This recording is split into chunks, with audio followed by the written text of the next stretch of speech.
चलिए स्टार्ट करते हैं लेसन नंबर 3। और इससे पहले हम 2 लेसन्स हमारे कंप्लीट कर चुके हैं, फर्स्ट लेसन और सेकंड लेसन। थर्ड लेसन जिसमें हम कृषि यानी कि एग्रीकल्चर इसकी बात करेंगे और इसमें हम कौन कौन सी चीज़ें पढ़ेंगे, कौन कौन सी बातें जो है पढ़ेंगे। तो इसमें सबसे पहले बात तो है प्रकार कि कृषि के प्रकार कौन कौन से हैं। ये जो है काफ़ी पूछे जाते हैं इस तरीके के क्वेश्चंस। फिर उसके बाद प्रमुख फसलों के बारे में बात करेंगे कि कौन कौन सी क्रॉप्स जो है कहाँ कहाँ पे किस तरीके से उगाई जाती है मतलब। और फिर इसका डेवलपमेंट यानी कि विकास, किस तरीके से कृषि का विकास हो सकता है, हुआ है, इस तरीके की चीज़ें हमें इस लेसन में पढ़ने को मिलेंगी। ये तो जो है मेन पॉइंट्स मैंने आपको बताए हैं। जो हमारे सब पॉइंट्स होंगे इनके अंतर्गत, जो इनके अंदर जो पॉइंट्स दिए हुए होंगे वो बड़े इम्पोर्टेंट पॉइंट होंगे और बड़े अच्छे तरीके से आपको देखना है और पढ़ना है, उसके साथ साथ समझना भी है। तो लेसन नंबर 3 कृषि यानी कि एग्रीकल्चर, इसको स्टार्ट करते हैं। उसी तरीके से इसमें जो है सभी लेसन्स को इसी तरीके से स्टार्ट किया गया है, एक स्टोरी के तरीके से लेसन्स को स्टार्ट किया गया है। तो ये अपना दूसरा चैनल है, शिक्षा और अध्ययन, ठीक है, शिक्षा और अध्ययन।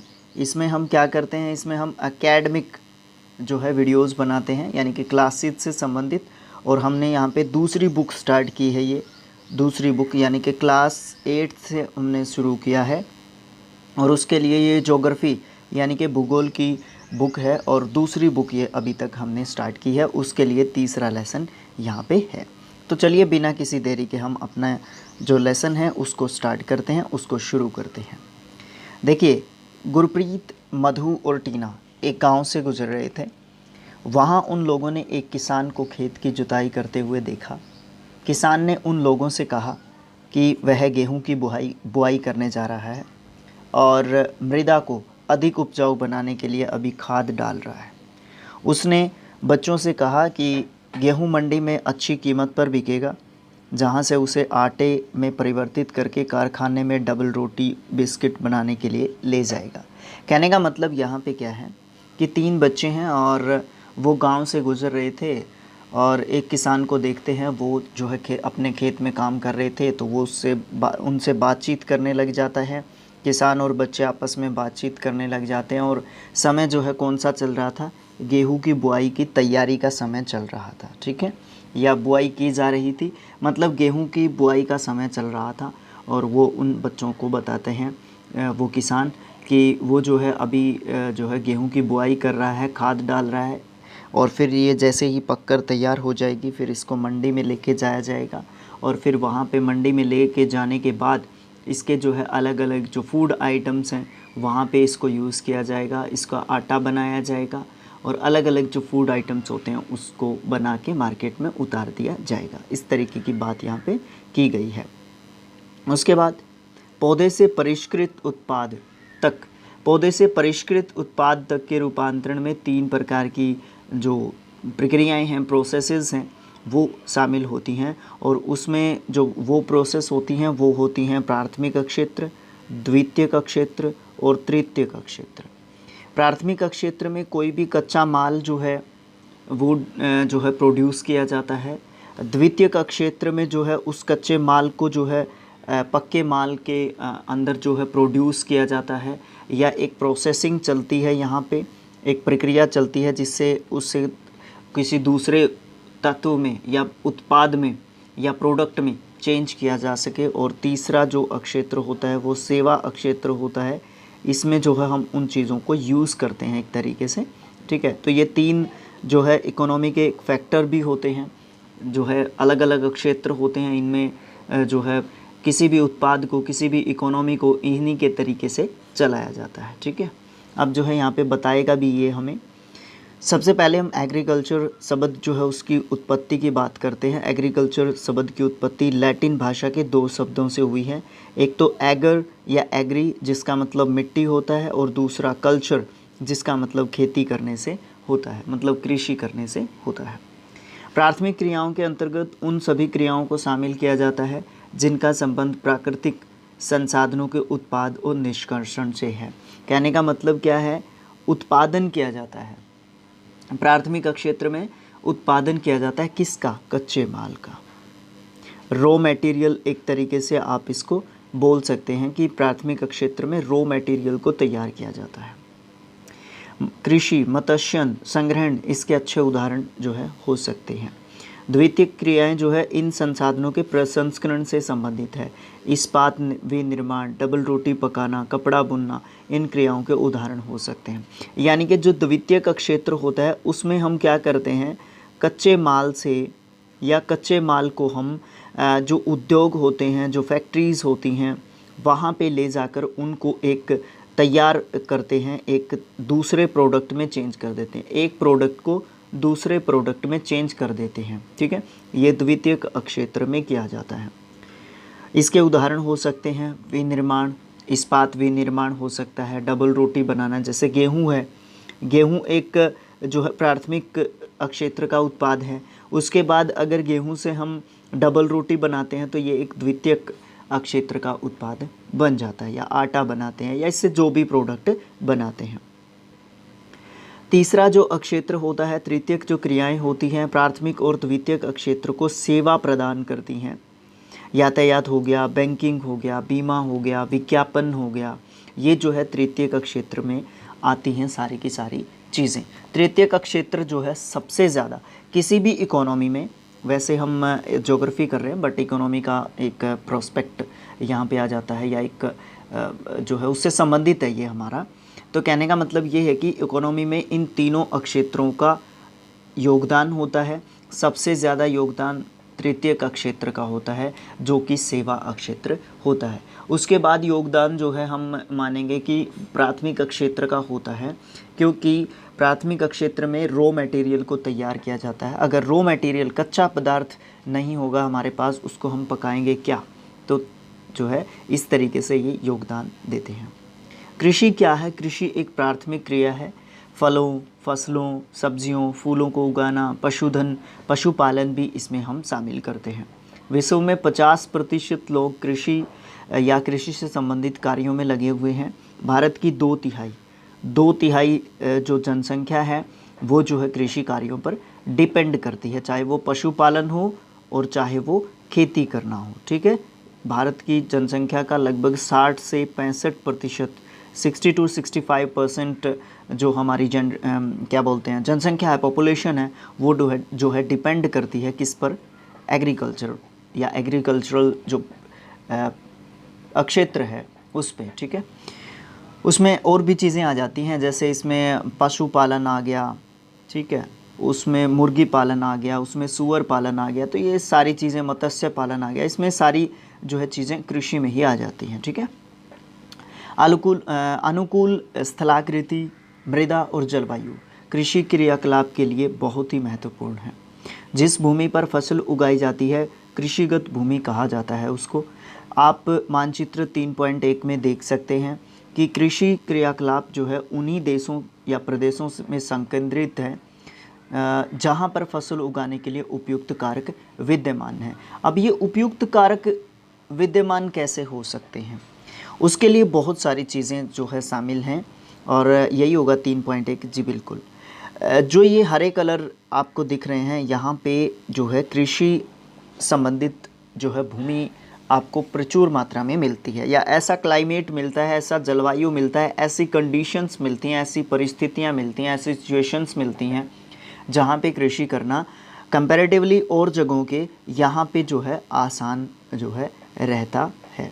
इस तरीके की चीज़ें जो है हमें बताई गई हैं इस मैप के द्वारा। अब सबसे पहले इम्पोर्टेंस ऑफ मैप की क्या भूमिका रहती है, मानचित्र की क्या भूमिका रहती है। अगर आपको ज्योग्राफी पढ़ना है तो आप लोग अभी से मैप की स्टडी करना जारी रखिए। जब तक भी आप पढ़ेंगे या कॉम्पिटिटिव एग्ज़ाम्स के जो है आप लायक हो जाएंगे, उस समय तक आपको मैप की ज़रूरत पड़ेगी। ठीक है, ये बहुत ज़रूरी चीज़ है हमारे लिए। अब क्या आप जानते हैं, हम देखते हैं कि agriculture, sericulture, pisciculture, viticulture, horticulture, ये अलग अलग कल्चर होते हैं, इनका मतलब क्या होता है। अब एग्रीकल्चर तो हमने देख लिया कि इसमें जो है हम फसलों को उगाते हैं, पशुपालन करते हैं, ये जो है एक विज्ञान और कला है या उसका एक रूप है। ठीक है, उसको हम एग्रीकल्चर कहते हैं। सेरीकल्चर को हिंदी में कहते हैं रेशम उत्पादन। इसमें हम रेशम उत्पादन करते हैं और इसमें हम रेशम के कीटों का वाणिज्यिक पालन करते हैं। वाणिज्यिक पालन का क्या मतलब होता है? हम क्या करते हैं इसमें है ना, रेशम उत्पादन के लिए हम कीटों का पालन करते हैं या कीटों को कृत्रिम रूप से हम उनको वो एनवायरनमेंट देते हैं जिससे हम रेशम का क्या कर सकते हैं, उत्पादन कर सकते हैं। यानी कि रेशम उत्पादन को हम सेरीकल्चर कहते हैं। पिसीकल्चर जो है मत्स्य पालन को कहते हैं। हम तालाबों या पोखरों का निर्माण करते हैं कृत्रिम रूप से और फिर वहाँ पे मत्स्य पालन करते हैं अपने एक जो है ऑक्यूपेशन के रूप में, एक व्यवसाय के रूप में हम इसको करते हैं। वैसे सारे ही व्यवसाय होते हैं। विटीकल्चर होता है द्राक्षा कृषि, अंगूरों की खेती को विटीकल्चर कहा जाता है। फिर है हमारा हॉर्टिकल्चर, उद्यान कृषि, वाणिज्यिक उपयोग के लिए सब्जियों, फूलों, फलों को उगाना जो है क्या कहलाता है, हॉर्टिकल्चर कहलाता है। कई बार जो है कॉम्पिटिटिव एग्ज़ाम से पूछ लिया जाता है हॉर्टिकल्चर निम्नलिखित में से किससे संबंधित है, तो वहाँ पे बहुत सारी चीज़ें दे दी जाती हैं। तो वहाँ पे आप सब्जियों से संबंधित भी हॉर्टिकल्चर होता है, फलों से संबंधित भी हॉर्टिकल्चर होता है, फूलों से संबंधित भी हॉर्टिकल्चर होता है। अब हम बात करते हैं कृषि तंत्र की। कृषि का जो सिस्टम है वो किस तरीके से चलता है। खेती या कृषि को एक तंत्र के रूप में देखा जाता है। इसके महत्वपूर्ण जो है निवेश, बीज, उर्वरक, मशीनरी, श्रमिक, ये जो है सबसे इम्पोर्टेंट जो है कंपोनेंट्स होते हैं, पार्ट होते हैं। जुताई, बुआई, सिंचाई, निराई, कटाई, इसकी सबसे महत्वपूर्ण प्रोसेसेस इसकी क्या होती हैं, प्रोसेसेस होती हैं। ये अलग अलग संक्रियाएं होती हैं, अलग अलग जो है चरण होते हैं एक तरीके से, या फिर स्टेप्स होते हैं। ठीक है, मैं इंग्लिश वालों को भी साथ में लेके चल रहा हूँ बच्चों को। ठीक है, तो अलग अलग ये पार्ट्स होते हैं। इन तंत्रों के निर्गतों के अंतर्गत जो है फसल, ऊन, डेयरी, कुक्कुट उत्पादन जो है किए जाते हैं। मतलब अलग अलग चीज़ें जो है अपनाई जाती हैं। अब यहाँ पे देखें कृषिगत भूमि की कृषि पद्धति क्या होती है। सबसे पहले जुताई की जाती है, बुआई की जाती है, छिड़काव किया जाता है अलग अलग कीटनाशक दवाइयों का, जो भी आवश्यक या इम्पोर्टेंट जो होती हैं। उसके बाद यहाँ पे रसायन या फिर बीज बोए जाते हैं, रसायन डाले जाते हैं। ठीक है, और फिर यहाँ पे निवेश किया जाता है। निवेश करना का मतलब पता है क्या है, इन्वेस्टमेंट। ठीक है, इन्वेस्ट किया जाता है। जैसे उसमें इन्वेस्टमेंट में आपके उर्वरक आ गए, रसायन आ गए, बीज खरीदना हो गया, जो भी इम्पोर्टेंट या एसेसरीज़ हैं, मतलब इंस्ट्रूमेंट्स हैं खेती से संबंधित, जैसे उसमें ट्रैक्टर आ जाता है, उससे संबंधित अलग अलग जो है इंस्ट्रूमेंट्स आ जाते हैं, मशीनें आ जाती हैं। ठीक है, फिर उसके बाद जो है फसल जो है पक जाती है, फिर उसको जो है लेके जाना होता है मंडी में भी। तो इस तरीके की चीज़ें जो है हमें यहाँ पे बताई गई हैं 2.3.2 जो पिक्चर है उसमें, कि कृषि की पद्धति है ना वो किस प्रकार से चलती है, कृषि का जो प्रोसेस होता है वो किस प्रकार से चलता है खेती का। फिर यहाँ पे भौतिक और मानवीय कृषि निवेश किस प्रकार से किया जाता है। देखो भंडारण बहुत ज़रूरी है। हमने जो है खेती उत्पादित कर ली, उसको स्टोर भी करना है, हमें मेहनत भी करनी पड़ेगी, हमारे पास मशीनरी भी होनी चाहिए और अलग अलग रसायन तो हमारे पास होने ही चाहिए, समय समय पर उनकी ज़रूरत पड़ती है। भौतिक निवेश की बात करते हैं हम। सूर्य का प्रकाश बहुत ज़रूरी होता है। तापमान, एक निश्चित तापमान जो है प्रत्येक पर्टिकुलर किसी फसल के लिए इम्पोर्टेंट होता है। मिट्टी कैसी है, उस पर किस तरीके की खेती की जा सकती है, समतल है, ढलान है, किस तरीके की जो है वहाँ पे जो है फिज़िकल कंडीशन है भूमि की, बारिश कितनी होती है, उसके ऊपर भी डिपेंड करता है। तो यहाँ पे ये भौतिक और मानवीय कृषि निवेश जो है यहाँ पे बताए गए हैं। ठीक है, कृषि की बात कर लेते हैं, कृषि के प्रकारों की बात कर लेते हैं। कृषि जो है अलग अलग तरीक़ों से अलग अलग जगहों पे की जाती है। भौगोलिक दशाओं, उत्पाद की मांग, श्रम और प्रौद्योगिकी के स्तर के आधार पर कृषि को दो भागों में बांटा जाता है। एक होती है हमारी निर्वाह कृषि और दूसरी होती है हमारी वाणिज्यिक कृषि। ठीक है, निर्वाह कृषि में हम क्या करते हैं, जीवन निर्वाह से संबंधित जो है फसलें उगाते हैं। इसमें ज़्यादातर खाद्यान्न जो फसलें होती हैं, कंजम्पशन जिनका किया जा सकता है, फूड से रिलेटेड जो फसलें होती हैं उनको किया जाता है। वाणिज्यिक में क्या होता है, इसको हम कमर्शियल जो है फसलें इसमें उगाते हैं, कमर्शियल क्रॉप्स हम जो है इसमें प्रोड्यूस करते हैं, उगाते हैं।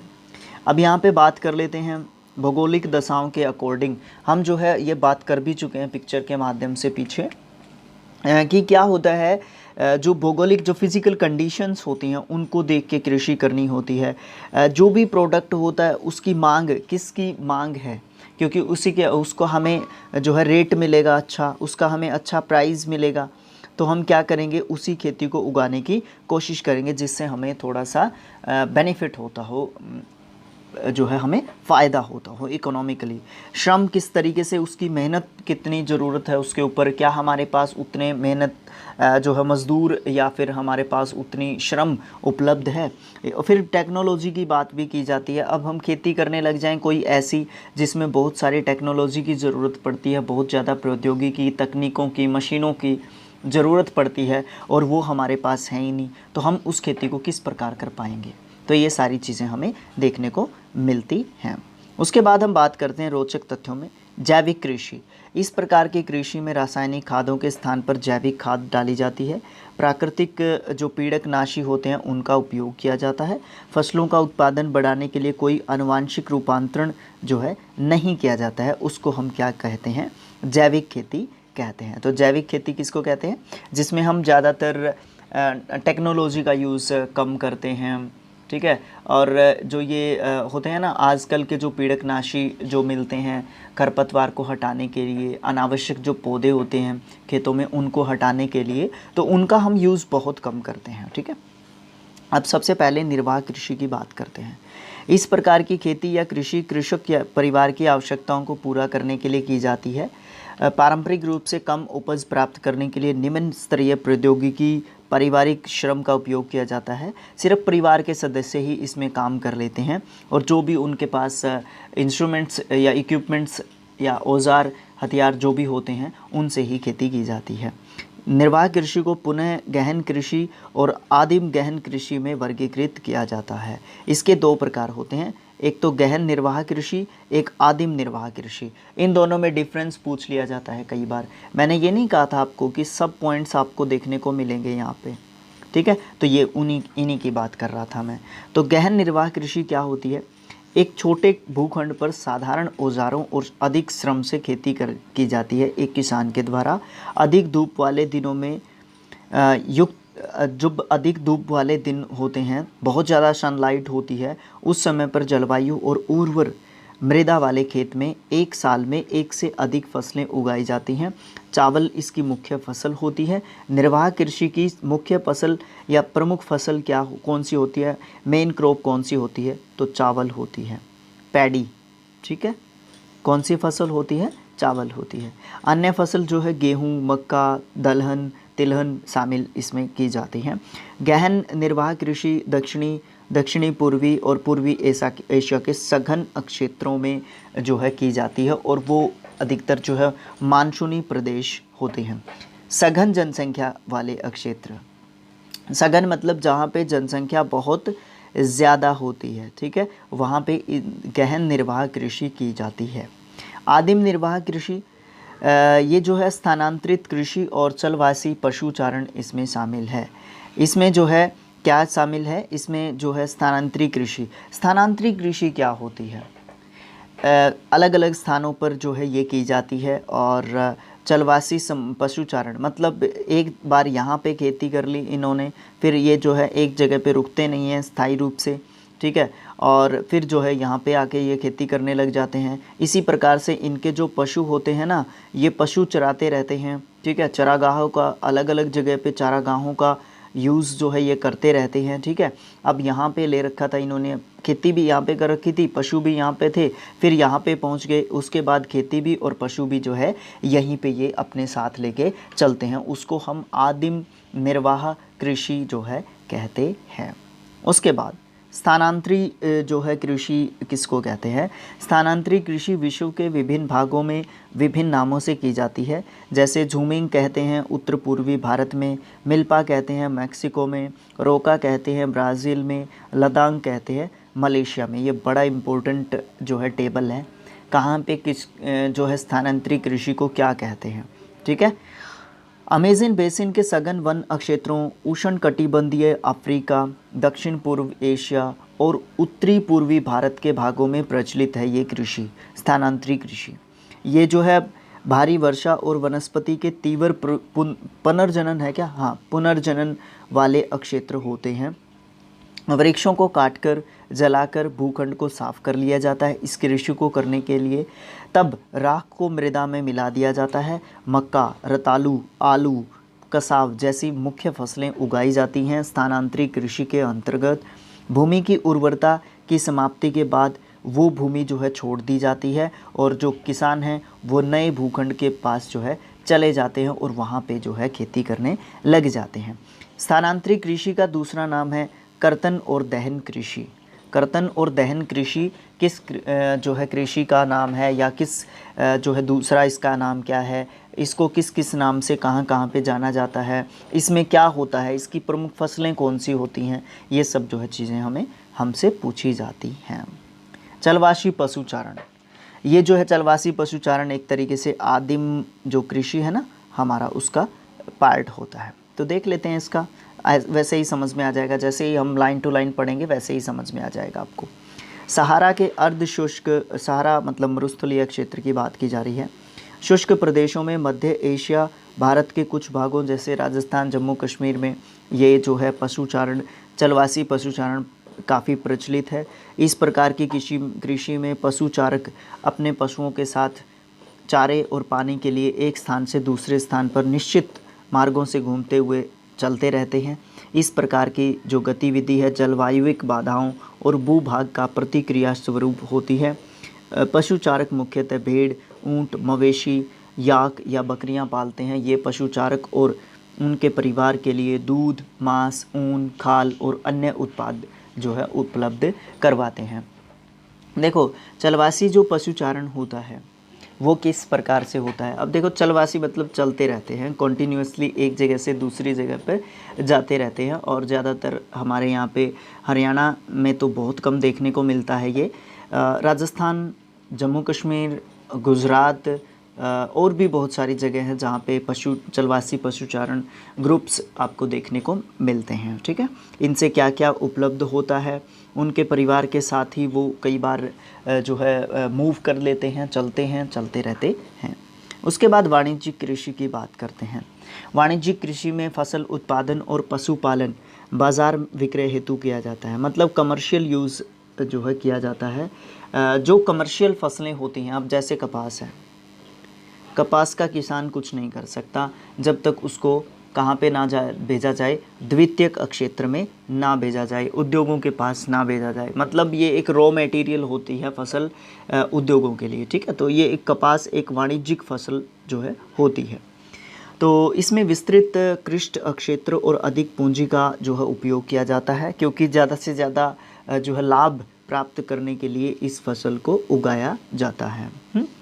फिर जो है अधिकांश जो है काम मशीनों के द्वारा किया जाता है। वाणिज्यिक कृषि में अनाज कृषि, मिश्रित कृषि और रोपण कृषि भी शामिल है। रोपण कृषि मतलब जिसमें जो है फसलों को बोया जाता है, पौधे को लगाया जाता है, उसको रोपण कृषि बोलते हैं। जैसे कि धान को लगाया जाता है। ठीक है, इसमें जो है वाणिज्यिक अनाज कृषि और मिश्रित कृषि, इसको दो भागों में बांटते हैं। वाणिज्यिक अनाज कृषि में क्या शामिल है, ऐसी फसलें जो वाणिज्यिक उद्देश्य से उगाई जाती हैं। गेहूं और मक्का सामान्य रूप से उगाई जाने वाली फसलें हैं जो कि वाणिज्यिक अनाज कृषि के अंतर्गत आती हैं। ये जो है कृषि कहाँ कहाँ पे की जाती है, उत्तरी अमेरिका मतलब यूरोप और एशिया के शीतोष्ण घास के मैदानों पर जो है ये खेती की जाती है। ये क्षेत्र सैकड़ों हेक्टेयर के बड़े बड़े फार्मों से युक्त विरल आबादी वाले होते हैं। विरल आबादी वाले क्षेत्र कौन से होते हैं, जहाँ पे आबादी अपेक्षाकृत कम होती है। ठीक है, जनसंख्या कम होती है, अधिक ठंडे वर्धन काल से बाधित होती है और केवल एक ही फसल यहाँ पे उगाई जाती है। मिश्रित कृषि में क्या होता है, एक से ज़्यादा फसलें उठाई जाती हैं। इस कृषि में भूमि का उपयोग भोजन और चारे की फसलें उगाने, पशुपालन के लिए किया जाता है। यूरोप, पूर्वी संयुक्त राज्य अमेरिका, यूएसए के अंदर अर्जेंटीना, दक्षिणी पूर्वी ऑस्ट्रेलिया, न्यूजीलैंड और दक्षिण अफ्रीका में जो है मिश्रित कृषि जो है एक तरीके से फेमस है। तीसरा इसका पार्ट है, 2 पार्ट नहीं है इसके, 3 पार्ट हैं। रोपण कृषि। रोपण कृषि में कहीं ना कहीं हम जो है इसका जिक्र भी कर चुके हैं, जैसे कि धान को रोप करके लगाया जाता है। और ये जो है वाणिज्यिक कृषि का एक प्रकार है, तीसरा। और यहाँ पे चाय, कहवा, काजू, रबर, केला, कपास, एकल फसल जो है उगाई जाती है। इसमें बड़े पैमाने पर, वृहत पैमाने पर, बड़े पैमाने पर पूंजी और श्रम की इसमें ज़रूरत पड़ती है। कौन से प्रकार की कृषि है जिसमें बड़े पैमाने पर पूंजी यानी कि इन्वेस्टमेंट और जो है श्रम यानी कि लेबर की ज़रूरत पड़ती है? तो ये जो है वाणिज्यिक कृषि होती है।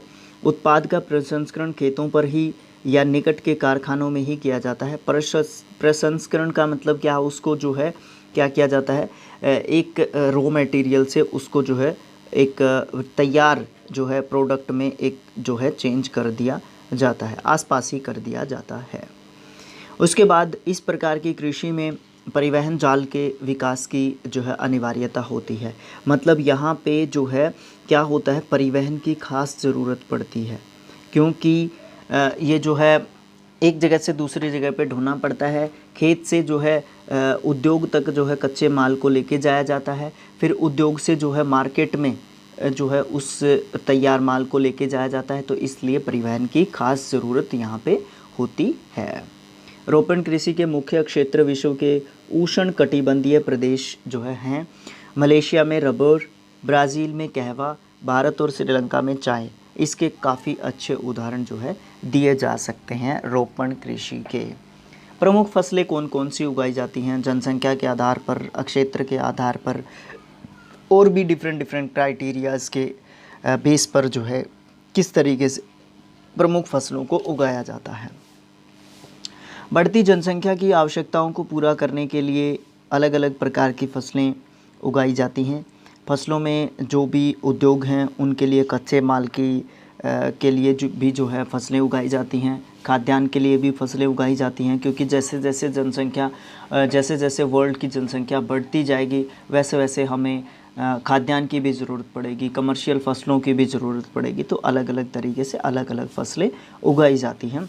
जूट और कपास रेशेदार फसलें हैं, चाय और कहवा पेय फसलें हैं। तो अलग अलग प्रकार से अलग अलग फसलें होती हैं और डिमांड के अनुसार इनको जो है प्रोड्यूस किया जाएगा। सबसे पहले हम चावल की बात करते हैं। ये विश्व की सबसे प्रमुख खाद्य फसल है। इससे अलग अलग फूड आइटम्स जो है प्रोड्यूस किए जाते हैं। ये उष्ण कटिबंधीय और उपोष्ण कटिबंधीय क्षेत्रों में जो है खाई जाती है, उगाई जाती है। चावल के लिए उच्च तापमान की ज़रूरत होती है, अधिक आर्द्रता की ज़रूरत होती है और वर्षा बहुत ज़्यादा चाहिए होती है यानी कि इसको पानी की बहुत ज़्यादा आवश्यकता होती है। यानी कि ऐसे क्षेत्रों में हम इसको पैदा कर सकते हैं जहाँ पे पानी प्रचुर मात्रा में जितना भी रिक्वायर्ड हो मिल सकता है, उपलब्ध हो सकता है, चाहे वो सिंचाई के द्वारा हो, चाहे वो जो है बारिश के द्वारा हो, है ना, वर्षा के द्वारा हो, किसी भी तरीके से हो। ये जो है फसल चीका युक्त जलोढ़ मिट्टी में जो है जल रोकने की अक्षमता जो है जिसमें होती है वहाँ पे उगाया जा सकता है। यानी कि जलोढ़ मृदा में जो है चावल उगाया जा सकता है। कौन सी मिट्टी की रिक्वायरमेंट होती है चावल की फसल के लिए? चीन चावल का सबसे अग्रणी जो है उत्पादक देश है। इसके बाद भारत, जापान, श्रीलंका और मिस्र आते हैं। अनुकूल जलवायविक दशाओं जैसे कि पश्चिमी बंगाल और बांग्लादेश में एक वर्ष में 2 से 3 फसलें भी उठाई जा सकती हैं, नहीं तो एक ही फसल एक टाइम पे उठाई जाती है इस तरीके की। उसके बाद हम बात करते हैं गेहूं की। गेहूं जो है वर्धन काल में माध्यम तापमान और वर्षा और सस्य कीर्तन, यानी कि सस्य का मतलब होता है फसल, क्रॉप, ठीक है। सस्य का मतलब क्या होता है? फसल। और सस्य कीर्तन का मतलब होता है फसल की कटाई। इस समय पर तेज़ धूप की ज़रूरत पड़ती है। शुरुआत में कोई तेज़ धूप की ज़रूरत नहीं पड़ती है। शुरुआत में इसको ठंडे तापमान की ज़रूरत होती है या ठंड की ज़रूरत इसको काफ़ी होती है। लेकिन जब इसकी कटाई होती है उस समय पर इसको अत्यधिक गर्मी की ज़रूरत पड़ती है। संयुक्त राज्य अमेरिका, कनाडा, अर्जेंटीना, रूस, यूक्रेन, ऑस्ट्रेलिया, भारत में जो है काफ़ी वृहद रूप से इस फसल को उगाया जाता है। भारत में यह शीत ऋतु में उगाई जाती है। इसके लिए जो है दोमट मिट्टी की ज़रूरत पड़ती है। दोमट मिट्टी में ये सबसे ज़्यादा जो है उगती है, राज़ी होकर जो है उसमें उग जाती है। उसके बाद हम मिलेट की बात करते हैं, जिसको बाजरा कहते हैं।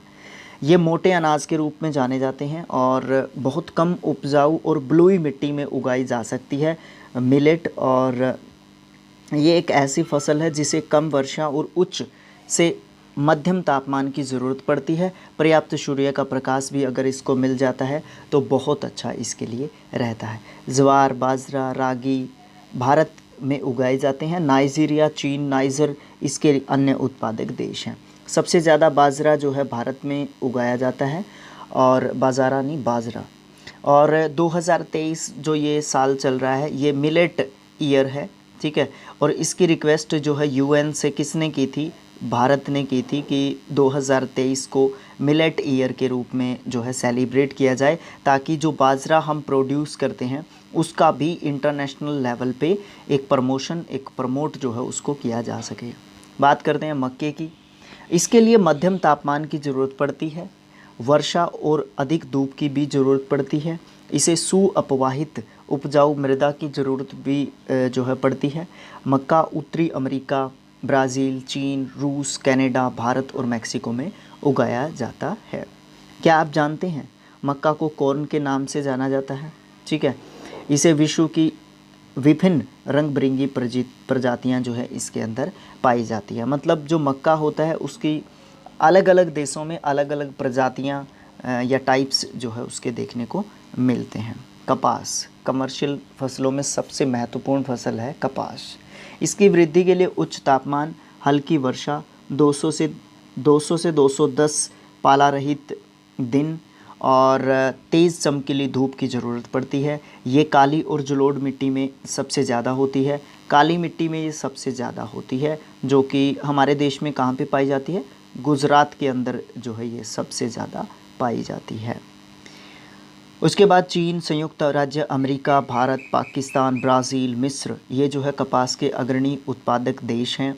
यहाँ पे सूती वस्त्र उद्योग के लिए सबसे महत्वपूर्ण फसल कौन सी है? तो वो उसका जवाब एक ही होगा, कपास जो है उसके लिए सबसे महत्वपूर्ण जो है फसल है। बात करते हैं पटसन। उसको सुनहरा रेशा के नाम से भी जाना जाता है। ये जलोढ़ मिट्टी में अच्छे ढंग से विकसित हो जाती है। इसे तापमान की ज़रूरत पड़ती है उच्च की, भारी वर्षा की ज़रूरत पड़ती है और जलवायु आर्द्र होनी चाहिए। आपको मैं बता दूं, जिसको भी वर्षा की ज़रूरत पड़ती है या अधिक पानी की ज़रूरत पड़ती है और आर्द्र जलवायु की ज़रूरत पड़ती है, तो उसको जो है क्या होगा, वहाँ पे बारिश भी ज़्यादा होनी चाहिए, ठीक है। वर्षा और बारिश की बात होती है। और आर्द्र जलवायु उसको देखने को मिलेगी, उसको पानी ज़्यादा चाहिए होगा, ठीक है। और इस तरीके की चीज़ें भी चाहिए होंगी। लेकिन जब वो कट रही होती हैं तो उनको उच्च तापमान की ज़रूरत पड़ती है। अब आप कैटेगरी वाइज इनको एक पेज पे लिख लीजिए कि ऐसी कौन कौन सी फसलें हैं जिनको ये चीज़ें चाहिए होती हैं। इसके लिए आप जो है टेबल बना लेंगे ना, तो वो बहुत अच्छा रहेगा, ठीक है। कमेंट बॉक्स में लिख दीजिएगा, अगर आप टेबल नहीं बना पा रहे हैं तो हम आपकी हेल्प करने की कोशिश करेंगे। तो ये फसल जो है उष्णकटिबंधीय क्षेत्रों में उगाई जाती है। भारत और बांग्लादेश जो है पटसन के सबसे अग्रणी उत्पादक हैं। कॉफ़ी की बात करें तो गर्म और आर्द्र जलवायु में सुअपवाहित दोमट मिट्टी, ये सुअपवाहित छोड़ दीजिए, दोमट मिट्टी में जो है ये अच्छी उगती है। और इस फसल की वृद्धि के लिए पर्वतीय ढाल बहुत महत्वपूर्ण होते हैं। किसके लिए? कॉफ़ी के लिए। अब आप कॉफ़ी को अगर हरियाणा में उगाने के लिए कहेंगे, क्या उग जाएगी? नहीं होगी भैया। उसके लिए आपको वो क्या करना पड़ेगा, वो एक क्रिएट करना पड़ेगा, चाहे आप कृत्रिम रूप से ही क्यों ना क्रिएट करें, वो एनवायरनमेंट उसके लिए बनाना पड़ेगा। ब्राज़ील कॉफ़ी का सबसे अग्रणी उत्पादक देश है। इसके बाद कोलंबिया आता है दूसरे नंबर पे, और तीसरे नंबर पे भारत आता है। अब जो है यहाँ पे एक रोचक तथ्य की बात कर लेते हैं। कॉफ़ी के पौधे की खोज किसने की? कॉफ़ी के पौधे की खोज के लिए जो है अलग अलग कहानियाँ बताई गई हैं। 850 ईस्वी में काल्दी नाम का एक अरबवासी था जो बकरी चराने गया था। अपनी बकरियों की अनोखी उछल कूद और हरकतों से वो बहुत परेशान हो गया था। एक दिन उसने उस सदाहरित पौधे की फलियों को चख कर जो है देखा, और जिससे उसकी बकरियां जो है प्रतिदिन खाया करती थी। उसने जो है आनंद के भाव अनुभव किए और उसके बाद उसने जो है इस विषय में बाकी सारे संसार को भी बताया। तो इसकी खोज किसने की थी? 850 ईस्वी में इसकी खोज हुई थी कॉफ़ी की। और एक जो है कौन था? काल्दी नाम का एक व्यक्ति था, जो कि कहाँ से था? जो कि अरब से था। ठीक है। उसके बाद हम बात करते हैं, नेक्स्ट जो अपनी बात है चाय की बात करते हैं, जो कि लास्ट जो फसल होगी हमारी। बागानों में उगाई जाने वाली एक पेय फसल है, ये भी कॉफ़ी की तरह एक पेय फसल है। कॉफ़ी और चाय एक जैसी सी फसलें होती हैं, बट जायका अलग अलग होता है, इनका इंटरेस्ट अलग अलग होता है। ठीक है। जैसे नॉर्थ इंडिया में अपने हरियाणा में और पंजाब में, दिल्ली में, ठीक है, यूपी में चाय को काफ़ी ज़्यादा पसंद किया जाता है। ठीक है। तो खासकर हरियाणा में तो चाय के बिना लोग उठेंगे ही नहीं। बागानों में उगाई जाने वाली एक पेय फसल है और इसकी कोमल पत्तियों की वृद्धि के लिए ठंडी जलवायु होनी चाहिए। वर्ष भर समवितरित उच्च वर्षा होती रहनी चाहिए। इसके लिए दोमट मिट्टी और मंद ढाल की ज़रूरत पड़ती है। पत्तियों को चुनना पड़ता है, जैसे यहाँ पे ये चुन रहे हैं। ठीक है। और पत्तियों को चुनना पड़ता है। उसके बाद श्रमिकों की बहुत ज़्यादा ज़रूरत पड़ती है, यानी कि बहुत ज़्यादा लेबर की इसमें ज़रूरत पड़ती है। आप इसमें मशीनों का ख़ास यूज़ नहीं कर सकते। इसमें जो है श्रम की बहुत ज़्यादा ज़रूरत पड़ती है, यानी कि ज़्यादातर काम जो है व्यक्तियों के द्वारा ही किया जाता है इसमें। ठीक है। उसके बाद कृषि का विकास, डेवलपमेंट जो है एग्रीकल्चर का किस तरीके से हुआ, कैसे कैसे हुआ, क्या क्या जो है चीज़ें की जा रही हैं, क्या क्या करने की ज़रूरत है। ठीक है। ये सब चीज़ें इसमें हम पढ़ने को देखेंगे। कृषि का संबंध या कृषि विकास का संबंध बढ़ती जनसंख्या की बढ़ती मांग को पूरा करने से सीधा सीधा है। कई तरीक़ों से इसको हम प्राप्त कर सकते हैं, इस उत्पादन को बढ़ाने के लिए। ठीक है। अब सीधी सी बात है, पहली 2-3 लाइनों में क्या लिखा गया है। देखो, कृषि का विकास जो है ना, उसकी ज़रूरत क्यों है? क्योंकि जनसंख्या है ना, जनसंख्या वो क्या कर रही है? बढ़ रही है। अब कृषि का उत्पादन भी हमें बढ़ाना पड़ेगा। अगर हम बढ़ा नहीं पाए तो क्या करेंगे? हम इस जनसंख्या की जो लगातार बढ़ रही है उसकी आवश्यकताओं की पूर्ति नहीं कर सकेंगे। उनकी जो नीड्स हैं, उनकी जो आवश्यकताएं, उनकी जो ज़रूरतें हैं, उनको हम पूरा नहीं कर पाएंगे। तो हम क्या करेंगे? तो फिर दिक्कत खड़ी हो जाएगी हमारे सामने। तो ये चीज़ें जो है कृषि के विकास में आती हैं हमारी। ठीक है। तो जनसंख्या जैसे जैसे बढ़ेगी उसकी मांग भी बढ़ेगी, उसकी मांग बढ़ेगी तो हमें कृषि का उत्पादन भी बढ़ाने की ज़रूरत पड़ेगी। इसको हम कैसे कर सकते हैं? इसको हम बीज को उन्नत करके कर सकते हैं। जो भी बोई गई फसलें हैं उनकी संख्या को बढ़ाकर हम कर सकते हैं। सिंचाई सुविधाएं जहाँ पे नहीं हैं वहाँ पे उनमें सुधार करके वहाँ पे कमर्शियल या फिर जो भी खाद्यान्न से संबंधित जो भी फसलें हैं उनको उगा सकते हैं। उर्वरकों का बेहतर से बेहतर उपज प्राप्त करने के लिए हम यूज़ कर सकते हैं। ठीक है। और ज़्यादा उच्च उपज देने वाले बीजों का प्रयोग हम कर सकते हैं।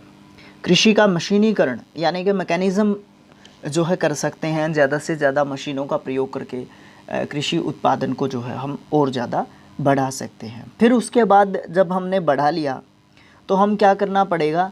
सबसे महत्वपूर्ण काम ये करना पड़ेगा, उसकी स्टोरेज, जो उसकी स्टोरेज है ना, यानी कि उसका भंडारण किस तरीके से हम कर सकते हैं, उसको सुरक्षित कैसे रखेंगे। अब हमने मान लीजिए कृषि उत्पादित कर ली, ठीक है, काफ़ी हमारे पास खाद्यान्न उपलब्ध हो चुका है, काफ़ी वाणिज्यिक फसलें भी हमारे पास उपलब्ध हो चुकी हैं, सफिशिएंट है हमारे देश की जनसंख्या के लिए। लेकिन अगर हम उनको स्टोर ही नहीं कर पा रहे हैं तो फिर हम उनको बचा के कैसे रखेंगे? अब हमने पैदा भी कर ली, उसके ऊपर खर्चा भी कर लिया, सारी चीज़ें कर ली, टाइम भी लगा लिया, सारी चीज़ें कर ली, बट हम उसको स्टोर ही नहीं कर पा रहे हैं, हमारे पास जगह ही नहीं है उनको स्टोर करने की, या उनको हम बचा के रख नहीं पा रहे हैं, तो फिर हम कैसे जो है आगे सरवाइव कर पाएंगे। फिर बात करते हैं, क्या आप जानते हैं हमें, खाद्य सुरक्षा तभी बनी रहती है जब आप व्यक्तियों को क्रियाशील और जीवन को स्वस्थ जीने के लिए आहार की ज़रूरत पड़ेगी और प्राथमिक आधार पर हम हर समय पर्याप्त सुरक्षित और पौष्टिक जो पदार्थ हैं उनकी सुविधा हमारे पास उपलब्ध हो, तभी हम अपने जो खाद्य है उसकी सुरक्षा कर सकते हैं या उसको सुरक्षित रख सकते हैं। कृषि का विकास विभिन्न भागों में विभिन्न गतियों से हुआ है।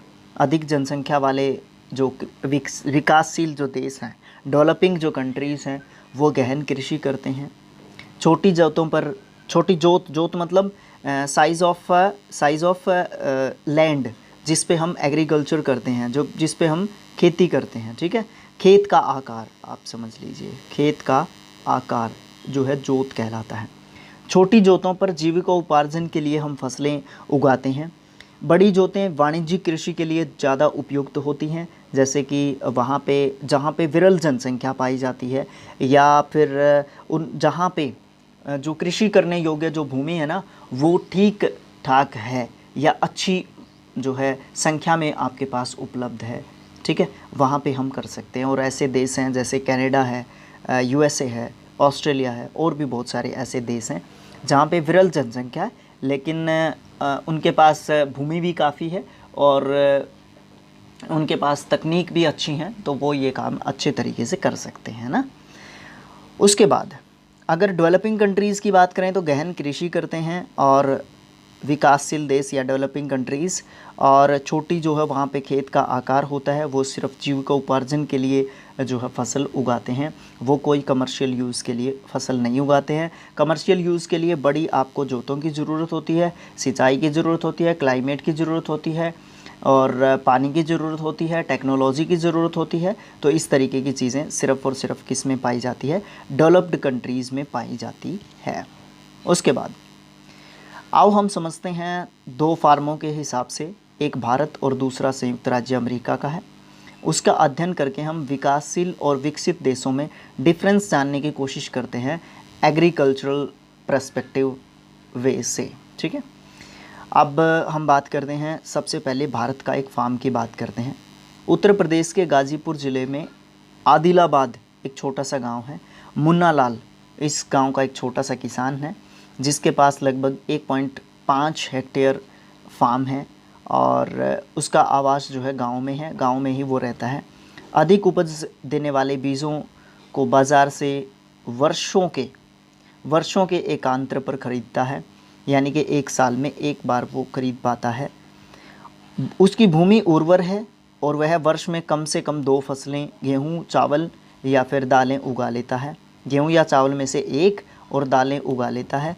किसान अपने मित्रों, बुज़ुर्गों के साथ साथ सहकारी कृषि अधिकारियों, कृषि कार्यों के साथ जो भी ज़रूरत पड़ती है उसको वो कंसल्ट कर लेता है, सलाह भी ले लेता है।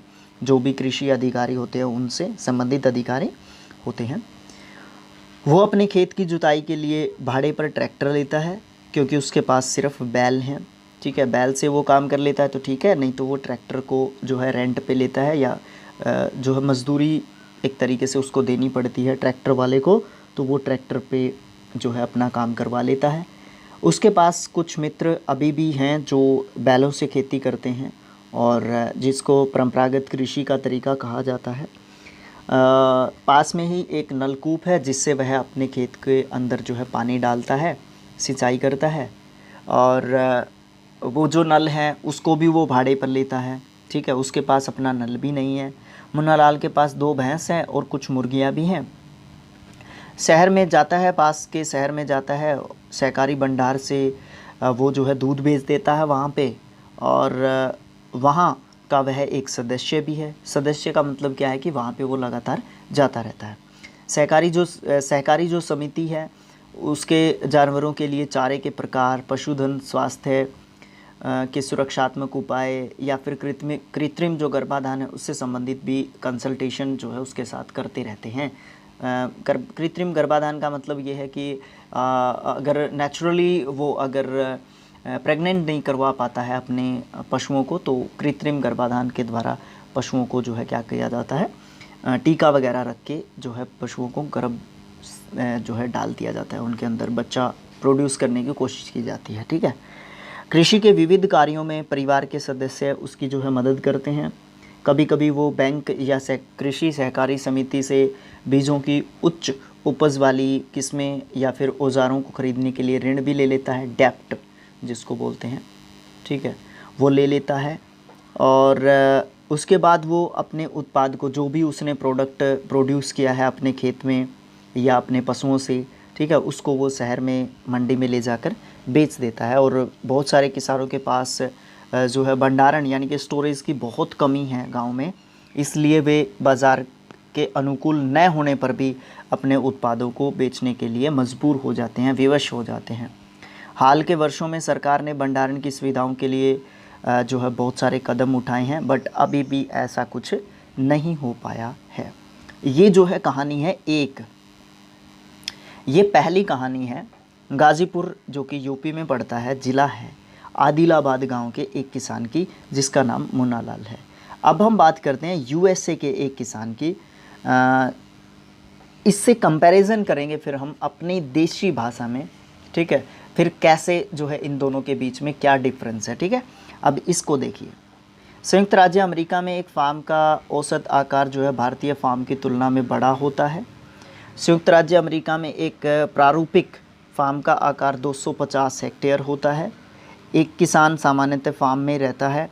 मक्का, सोयाबीन, गेहूं, चुकंदर यहाँ पे उगाई जाने वाली प्रमुख फसलों में से हैं। यूएसए में मध्य पश्चिम में स्थित आयोवा राज्य के एक किसान जो हॉर्न, जो कि किसान का नाम है, उसके पास 300 हेक्टेयर ज़मीन है, भूमि है, खेती योग्य भूमि आप कह लीजिए इसको है। वह अपने खेत में मक्का तब उगाता है जब वह आश्वस्त हो कि मृदा और जल संसाधन इसकी फसल की आवश्यकता को पूरी कर देंगे। फसल को नुकसान पहुंचाने वाले पीड़कों पर नियंत्रण के लिए पर्याप्त उपाय वो कर सकता है, इतना कैपेबल भी है। समय समय पर वह अपनी मृदा के नमूनों को मृदा परीक्षण के लिए प्रयोगशाला में जांच के लिए भी भेजता रहता है, ताकि उसमें पर्याप्त पोषक तत्व विद्यमान हैं कि नहीं हैं वो इस बात को जान सके।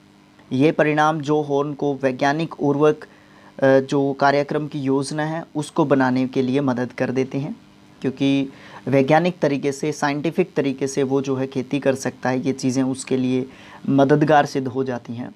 उसका कंप्यूटर उपग्रह से जुड़ा हुआ है और जो उसको खेती के यथार्थ तस्वीर जो है देता रहता है। यह रासायनिक उर्वरकों और पीड़कनाशों का आवश्यकता अनुसार प्रयोग करने में उसकी मदद करता है। वह ट्रैक्टर, बीज बोने की मशीनें, समतलक का मतलब होता है जो भूमि को समतल कर देता है, इसका मतलब लेवलर आप जो है समझ सकते हैं, जो भूमि को लेवल में लेके आ जाता है, ठीक है। इंस्ट्रूमेंट होता है ये, ठीक है। हमारे यहाँ पे भी बहुत सारे इंस्ट्रूमेंट्स हैं ऐसे। संयुक्त हार्वेस्टर, थ्रेशर आदि का उपयोग जो है करता है वो अपनी खेती के अंदर, मतलब इतना कैपेबल भी है वो, उसके पास ऐसी चीज़ें हैं उसके पास, ठीक है। अनाज स्वचालित अन्न भंडार में संचित किए जाते हैं या फिर बाज़ार अभिकरणों यानी कि मार्केट एजेंसियां जो होती हैं उनके द्वारा जो है भेज दिए जाते हैं। उनके पास स्टोरेज का मतलब एक अच्छा जो है उनके पास एक क्या है तरीका है, उनके पास स्टोरेज का भी मतलब कोई दिक्कत नहीं है उनको, कहने का मतलब ये है। यूएसए में किसान एक व्यवसायी किसान की तरह काम करता है, ना कि एक खेतीहर किसान की तरह। अब देखिए ये लेसन हो गया हमारा ख़त्म।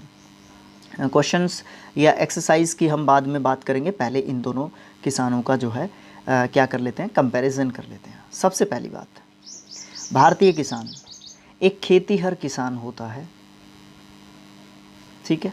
एक खेतीहर किसान होता है, पूरे तरीके से खेती पर डिपेंड करता है, यहाँ तक ठीक है।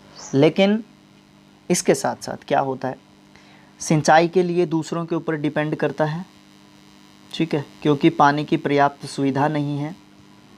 और जो भी औजार या इक्विपमेंट्स जो होते हैं खेती से संबंधित, उसके लिए भी दूसरों के ऊपर डिपेंड करता है, निर्भर करता है, ठीक है। फिर जब इसकी फसल तैयार हो जाती है पककर, तो इसको स्टोरेज की समस्या आती है, भंडारण की समस्या आती है इसको, ठीक है। इसके अलावा इसके पास ऋण की कमी होती है, ठीक है, पर्याप्त इसके पास धन नहीं होता है, जोतों का आकार जो है छोटा होता है, फसल को बहुत कम समय होता है ऐसा कि ये अपनी मर्ज़ी से, अपनी इच्छा अनुसार फसल जो है ये बो सकता है। क्यों? क्योंकि यहाँ पे क्लाइमेटिक चेंजेस यानी कि जलवायु परिवर्तन या इस तरीके की चीज़ों को देखते हुए सिर्फ 4 से 5 फसलें ही उगाई जा सकती हैं, इस तरीके की चीज़ें हैं। ऋण उपलब्ध करवाने के लिए सहकारी एक तो सरकारी और सहकारी में डिफरेंस समझ लीजिए आप। सरकारी होता है टोटल गवर्नमेंट, जिसमें सिर्फ़ और सिर्फ रोल होता है गवर्नमेंट का। लेकिन सहकारी में क्या होता है, सहकारी में कुछ लोगों का, कुछ उद्योगपतियों का, ठीक है, उद्योगपतियों का या फिर कुछ लोगों का हिस्सा होता है किसके अंदर, सरकार के इनिशिएटिव के अंदर, ठीक है। वो जो है ऋण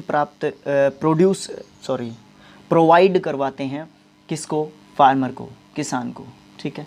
ये स्थिति है भारतीय किसान की। फिर लास्ट और इम्पोर्टेंट चीज़ जो आती है, जब किसान की फसल पककर तैयार हो जाती है वो मंडी में लेके जाता है। क्यों? क्योंकि उसके पास लैक ऑफ ऐसे रिसोर्सेज की कमी है, लैक ऑफ स्टोरेज रिसोर्सेज जो है उसके पास है, मतलब कमी है स्टोरेज की, भंडारण की कमी है। वो अपनी फसल को कहाँ पे लेके जाएगा, मंडी में लेके जाएगा। और वहाँ पे जाने के बाद क्या करेगा, उसकी फसल का जो दाम है ना वो खुद निश्चित नहीं कर पाता है। तो क्या होता है उसको, क्योंकि वो जो है एक ऐसी खेती करता है, सिर्फ जीवन निर्वाह खेती करता है, तो उसको जो है कम दाम पर विवश होकर, मजबूर होकर अपने परिवार का भरण पालन पोषण करने के लिए कम दामों पर जो है अपनी फसल को मार्केट में, बाज़ार में बेच देना पड़ता है। क्यों? क्योंकि उसकी मजबूरी है, ठीक है। अब अगर वो बेच के नहीं आएगा तो स्टोर कहाँ पे करेगा, ठीक है। ऐसी सिचुएशन, ऐसी स्थिति हमारे किसान की है। एक्चुअल जो है विजुअलाइजेशन इससे भी ज़्यादा ख़राब है, क्योंकि बुक में लिखा गया है, ठीक है, बुक में लिखा गया है, सिर्फ यहाँ पे बताया गया है, सरकार के पर्सपेक्टिव वे से जो है यहाँ पे बात की गई है। अगर आप एक्चुअल कंडीशंस अगर हमारे फार्मर्स की ग्राउंड लेवल पे अगर आप जाके देखेंगे तो बहुत मतलब आपको दयनीय कंडीशंस आपको देखने को मिलेंगी। हाँ, बड़े किसानों का थोड़ा सा एक डिफरेंस जो है होता है, ठीक है। बड़े किसान जो है सुदृढ़ स्थिति में हैं, बट छोटे किसानों का जो है हालात बहुत ख़राब है। तो ये स्थिति है किसकी, भारतीय किसान की, जो कि गाजीपुर का है, मुन्ना लाल जिसका नाम है। बात करते हैं संयुक्त राज्य अमेरिका के किसान की। सबसे पहली बात तो जो खेत है उसका आकार जो है बड़ा है, अपनी मर्ज़ी से वो फसल बो सकता है, ठीक है। मर्ज़ी तो भारतीय किसान की भी चलती है, बट उन्हीं 4-5 फसलों को वो बो सकता है, क्योंकि क्लाइमेटिक चेंजेस की जो है डिफरेंस क्रिएट कर देते हैं। फिर क्या होता है, उसको ऋण आसानी से उपलब्ध हो जाता है, ठीक है। और मैकेनिकल तरीके से वो खेती कर सकता है, साइंटिफिक तरीके से वो खेती कर सकता है, मेथड साइंटिफिक यूज़ कर सकता है, क्योंकि उसके पास मशीनों की भी कमी नहीं है। मशीनीकरण जो है वहाँ पे हमारे यहाँ से ज़्यादा हो चुका है USA के अंदर, ठीक है। उसको एक कंप्यूटर, एक मशीन दी गई है, एक इंस्ट्रूमेंट दिया गया है, एक यंत्र दिया गया है कि इसका यूज़ आप कर सकते हैं अपने खेत की जानकारी जो है उपलब्ध करवाने के लिए या जानने के लिए अपने खेत की, और अपने आप खुद। लेकिन हमारे यहाँ पे ऐसा कुछ नहीं है, ठीक है, जिससे हम अपने खेत की, अपनी मिट्टी की, अपने पानी की समय समय पर जांच नहीं कर सकते हैं। ऐसा नहीं है कि सरकार के ख़िलाफ़ हूँ मैं, सरकार जो है हमारी भी जांच के लिए जो है काफ़ी जो है यहाँ पे डालती है, जैसे मिट्टी की जांच के लिए, पानी की जांच के लिए अलग अलग समय पर अलग अलग तरीके से जांच करवाई जाती है, जो भी संबंधित अधिकारी होते हैं उनसे, ठीक है। लेकिन हमारे यहाँ पे जांच जो है फेक जांच की जाती है हमारे यहाँ पे, ठीक है। असली जांच नहीं की जाती। खेत में जाकर, ज़मीन पे जाके, ग्राउंड लेवल पे जो है उन चीज़ों को प्रोवाइड नहीं करवाया जाता। सरकार को जो है असली आंकड़े प्रोवाइड नहीं करवाए जाते, ठीक है। और उसको अलग अलग समय समय पर उसको जो है कंसल्टेशन मिलती रहती है, शहर में जाके वो बात करता रहता है, जो भी संबंधित अधिकारी होते हैं या जो भी विभाग होता है कृषि से संबंधित, ठीक है। और वहाँ से उसको अच्छी सलाह मिलती रहती है उसकी खेती के लिए, और अच्छे उन्नत किस्म के बीज, उन्नत किस्म की मशीनें, उसको इस तरीके की चीज़ें मिलती रहती हैं। और ऋण भी उसको अच्छी जो है मात्रा में या फिर आप संख्या में कह सकते हैं उपलब्ध हो जाता है, जिससे वो जो है एक अच्छा जीवन जीता है। लास्ट लाइन पे फोकस कीजिए। संयुक्त राज्य अमेरिका का किसान एक व्यवसायी की तरीके से काम करता है, ना कि एक खेतीहर किसान के। मतलब भारतीय किसान जो है वो एक खेतीहर किसान के तरीके से काम करता है, और USA का किसान एक व्यवसायी, एक उद्योगपति की तरीके की ज़िंदगी जीता है, ठीक है। तो ये जो है डिफरेंस क्रिएट करता है हमारे किसान में और यूएसए के किसान में, ठीक है। और हमारे किसान की फिर भी हालत आप ठीक कह सकते हैं, अफ्रीकन कंट्रीज़ हैं या और जो कंट्रीज़ हैं जहाँ पे इकोनॉमिक क्राइसिस चल रहे हैं, ठीक है, और खाद्यान्न की कमी चल रही है, वहाँ पे तो आप स्थिति को इमेजिन कर सकते हैं, आप सोच सकते हैं, कल्पना कर सकते हैं कि कैसी स्थिति वहाँ पे चल रही होगी, है ना। ये था हमारा लेसन नंबर 3, कृषि यानी कि एग्रीकल्चर। इसमें हमने प्रकार पढ़े कृषि के, प्रमुख फसलें पढ़ी, किस प्रकार से कृषि का विकास हुआ, हमने कंपैरिजन भी की, है ना। तो कौन कौन सी फसलें किस किस समय पे उगाई जाती हैं, क्लाइमेटिक कंडीशंस किस तरीके से अफेक्ट करती हैं, लेबर की कितनी ज़रूरत किस कृषि में पड़ती है, अलग अलग कृषि से संबंधित हमने जो है जांचा कि कौन सी कृषि के लिए, कौन सी खेती के लिए जो है हमें कौन सी मिट्टी की ज़रूरत पड़ती है, कितने पानी की ज़रूरत पड़ती है, कितनी सूर्य के प्रकाश की ज़रूरत पड़ती है, कितनी जो है लेबर की ज़रूरत पड़ती है, कितनी मशीनों की ज़रूरत पड़ती है, बीजों की किस्म की किस प्रकार से ज़रूरत पड़ती है। तो ये सब चीज़ें हमने जो है अपने इस लेसन में अच्छे तरीके से जानी। अब हम एक्सरसाइज की बात करते हैं, क्वेश्चंस की। कृषि क्या है, उन कारकों का नाम बताना है जो कृषि को प्रभावित करते हैं। स्थानांतरित कृषि क्या होती है, इसकी हानियाँ क्या हैं, लाभ क्या हैं। रोपण कृषि क्या होती है, किस तरीके से की जाती है, कौन कौन सी फसलों को रोपण कृषि के तहत किया जाता है। सरकार किसानों को कृषि के विकास के लिए किस प्रकार से मदद करती है। इनके क्वेश्चंस के आंसर्स जो है आपने कमेंट बॉक्स में देने हैं, क्योंकि ऑप्शनल जो है ये नहीं है ऑप्शनल नहीं है, ठीक है, ऑप्शनल नहीं है, नहीं ऑप्शनल है। सही उत्तर को चिन्हित कीजिए, ऑप्शनल है, ठीक है, करेक्ट ऑप्शन को टिक करना है। उद्यान कृषि का मतलब क्या है, आदिम कृषि है, फलों या सब्जियों को उगाना है या गेहूं को उगाना उद्यान कृषि होती है। सुनहरा रेशा किसको कहते हैं, चाय को कहते हैं, कपास को कहते हैं, पटसन को कहते हैं।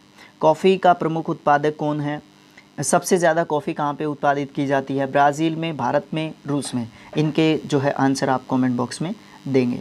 फिर आपने कारण बताना है, भारत में कृषि एक प्राथमिक क्रिया है, क्यों है, इसका कारण क्या है।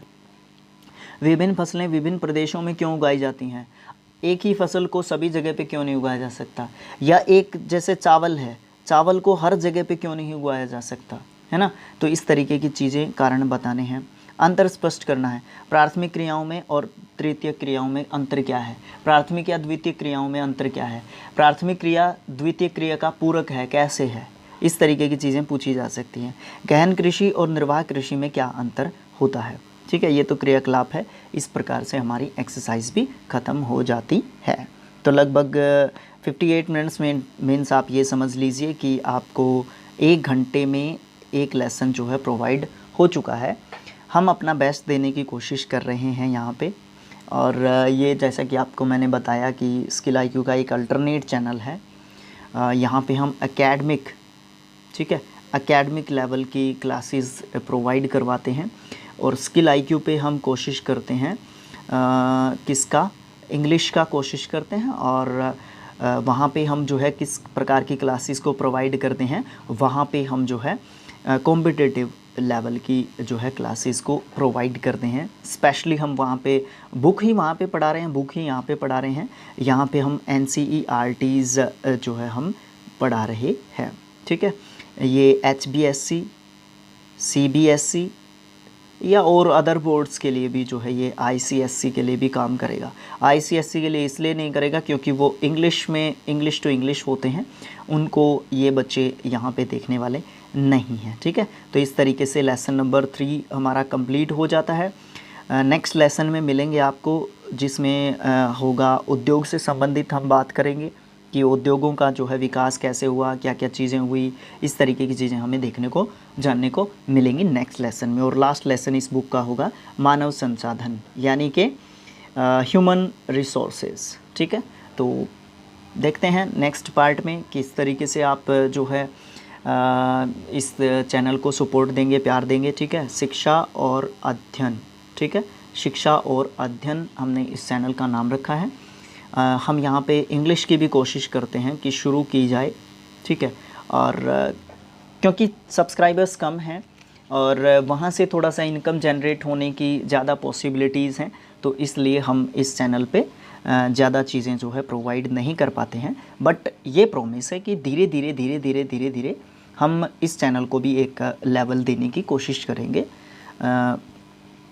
तो thanks for watching, thank you so much. और सब्सक्राइबर्स लेके आइए और व्यूज़ भी लेके आइए। अगर आपको वीडियो अच्छा लगता है, कोई इम्प्रूवमेंट चाहते हैं, तो आप जो है कमेंट बॉक्स में लिख सकते हैं। तो thanks for watching, thank you so much, thank you so much बेटा, थैंक यू सो मच।